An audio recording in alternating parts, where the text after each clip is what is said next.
চন্দ্রদেবের মোট কটি স্ত্রী ছিলেন কেউ কি জানেন? চলুন জেনে নিন। না জানলে এই ভিডিওটা আপনাদের জন্য। চন্দ্রদেবের প্রধান স্ত্রী ছিলেন তারকা দেবী বা তারকানী দেবী, যিনি চন্দ্রের সৌন্দর্য, আলো এবং রাতের আলো জ্বালানোর সাথে যুক্ত। তবে ভগবত পুরাণ ও মিথিলা কাহিনীতে বলা হয়েছে যে চন্দ্রদেবের অনেক স্ত্রী ছিলেন, মোট 27 জন নক্ষত্র দেবী, যাদের সঙ্গে তার বিবাহ হয়েছিল। ধর্মপুরাণ অনুসারে চন্দ্রদেবের স্ত্রীরা নক্ষত্র রূপে গণ্য। চন্দ্রের প্রতিটি নক্ষত্র দেবীও ভক্তি ও অস্তিত্বের গুরুত্ব রয়েছে, তাই তিনি 27 নক্ষত্র দেবীর সঙ্গে বিবাহিত, যেন নক্ষত্র এবং চন্দ্রের সম্পর্ক বজায় থাকে।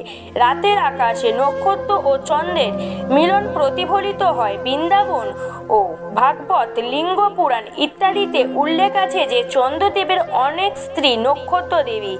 এর ফলে চন্দ্রের আলো এবং নক্ষত্রের সৌন্দর্য মিলিত হয়, যা আধ্যাত্মিকভাবে রাতের আকাশে স্থায়িত্ব প্রকৃত।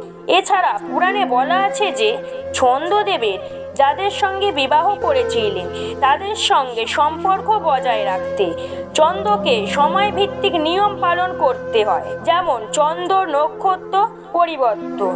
চন্দ্রদেবের 27 জন স্ত্রী ছাড়া মূলত চন্দ্রদেবী তিনি তাদের সঙ্গে বিবাহ করেছিলেন যাতে নক্ষত্র এবং চন্দ্র মিলন ও আকাশের সৌন্দর্য বজায় থাকে।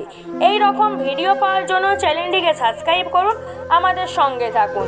ভিডিওটি ভালো লাগলে লাইক, কমেন্ট, শেয়ার করতে ভুলবেন না।